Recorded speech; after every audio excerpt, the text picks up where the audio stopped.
નમસ્કાર ખેડૂત મિત્રો તથા આ વિડીયો જોનાર ડીલર ડિસ્ટ્રીબ્યુટર મિત્રો, આજે આપણે આવ્યા છીએ ભેસાણ તાલુકાનું એક બરવાળા ગામ કે જ્યાં સાવન સીડ્સ પ્રાઇવેટ લિમિટેડ કંપનીનું સાવન 155 ની વેરાયટી વાવેલી છે ખેડૂતે. અને આ વેરાયટી જે છે એ આપણે ગાયત્રી એગ્રો સેન્ટર જેતપુર ત્યાંથી લાલુભાઈ આપણી સાથે જોડાયા છે, એ વધારે માહિતી આપશે.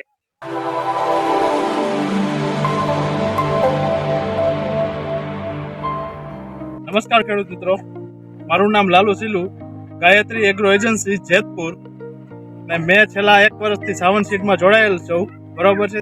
અને આ વર્ષે મેં સાવન સીડ 155 બીજી એની અલગ અલગ વેરાયટી જેક્સન 56, સાવન 11, સાવન 75, 76 બધી વેરાયટી અલગ અલગ વિસ્તારમાં બધી વવરાયેલી છે અને બધેથી રિસ્પોન્સ બહુ સારા મળેલા છે. અને જ્યાં જ્યાં દીધું છે ત્યાંથી ખેડૂતની પાછી માગ છે કે આ વસ્તુ સારામાં સારી છે, અમારે વાવવી છે, બરોબર. અને હાલ અમે બરવાડા એક ઠેકાણે આપેલું હતું, ત્યાં બરવાડા આપેલું હતું ત્યાં સાવન 155 ના પ્લોટ ઉપર હાલમાં અમે આવ્યા છીએ. અને ત્યાં અત્યારે 150 થી 200 ખેડૂતની મિટિંગ છે અને મિટિંગમાં અમે આવ્યા છીએ. તો મિટિંગમાં અમે આવવાથી બધા ખેડૂતના અલગ અલગ રિવ્યૂ સાંભળવાથી ખેડૂતનું કહેવું એમ છે કે આ વેરાયટી વાયવા જેવી છે. અને છેલ્લે સુધી એટલો વરસાદ પડ્યો, સતત લીલું રહેવાનું, એટલે કે બહુ સારી ખીલામૂળ વાળી વેરાયટી છે એમ. અને આમાં તમે વેરાયટીમાં જોઈ શકો છો, નીચેથી તળિયેથી સિરજુ થાય છે ફાલની, અને ઝીંડવું ખીલેલું બધું, કે ઈડનો ડાઘ નથી. બીજા નંબરમાં ફ્લાવરિંગમાં ટૂંકી કાતરિયા ફ્લાવરિંગ છે જોવામાં ઉપર છે, અને હાઇટમાં કોઈ પ્લસ પ્રોબ્લેમ નથી. બહુ સારી વેરાયટી છે.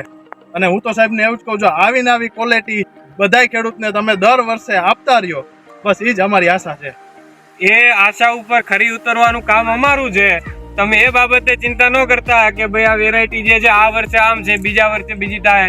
આની ક્વોલિટીની અમે તમને ખાતરી આપીશું. અને સાથે સાથે અત્યારે આ જે ખેડૂત ભાઈ જે છે અહીંના, એ પણ આપણી સાથે જોડાય છે, તો એની પણ આપણે વધારે મુલાકાત લઈએ. કે નમસ્કાર રમેશભાઈ છે, અને એમનું આ ખેતર છે, કેટલા વીઘામાં છે? આપણે 5.5 વીઘા તમારું ખેતર છે, અને આખું સાવન 155 નું વાવેતર કરેલું છે તમે, બરાબર છે. હવે તમે આની પેલા કઈ વેરાયટી વાવી હતી, અથવા તમારા આજુબાજુમાં લોકોએ કઈ વેરાયટી વાવી છે, અને તમને ગામના લોકો તરફથી આ વેરાયટી તમે વાવી અને પછી તમને શું કહેવામાં આવ્યું આ વેરાયટી વિશે, એ તમે જરાક બીજા આપણા ગુજરાતના ખેડૂત મિત્રોને જણાવો. અત્યારે અહીંયા 200 જણા એ છે આપણી વાડીએ. બરવાડા ભવાની એગ્રો છે અંકુભાઈ નો, ત્યાંથી આપણે બિયારણ લીધેલું, બરાબર. અને અત્યારે 200 થી 250 માણસો એ છે અહીંયા આપણી વાડીએ. અને બધાય જોવા આવ્યા ને બધાયનું કેવું એવું છે કે અત્યારે બધાય કપાસ જે રહ્યા એ લાલ થઈ ગયા. અને ઠેઠ લગણ હજી ક્યાંય આખા ખેતરની અંદર કોઈ કપાસ લાલ નથી, એક છોડવો પણ લાલ નથી. તમે દવાના ડોઝ કેટલા માર્યા? 4 ડોઝ જ દવાના માર્યા હતા. અને ઉત્પાદનમાં તો એ હજી તમે કેટલા મણ થશે તમારો અંદાજ? હવે આ બધાયનું કેવું એવું છે, અત્યારે બધાય જે આપણી વાડીએ આવ્યા એનું કેવું એવું છે 30 મણથી નીચે નહીં રહી, બરોબર. ઓણના વરામાં તો હારામાં સારું જ કહેવાય ને. અત્યારે બધાના કપાસ પીળા પડી ગયા છે. 70 થી માંડી અને 85 લગન ઝીંડવા છે. અને એગ્રો વાળા સામે જ છે, સામે દેખાય જ છે બધાય. અમુક જગ્યાએ તો 2 ઝીંડવા એકું કાઢે, 2 ઝીંડવા. અને અમુક વાત તો એવી હમણાં જાણવા મળી કે તમારા જે મિત્રો જે છે ખાસ ગામના, એમને એગ્રો વાળાને અત્યારથી બિયારણ નોંધાવી દીધું. મારા સંબંધીનું મેં 50 પેકેટ લખાયો, બીજાનું અલગ. મારા સંબંધી 50 પેકેટ લખાયો અત્યારથી લખાઈ દીધા અત્યારે. વાહ ભાઈ વાહ, સરસ. તો તમારા મિત્રોએ ખૂબ એટલે ખૂબ આમ સારી મજા આવી ગઈ છે. તમારા ખેતર આવ્યા તો વખાણ કેવા કર્યા તમારા? ખૂબ એમ ને? સરસ.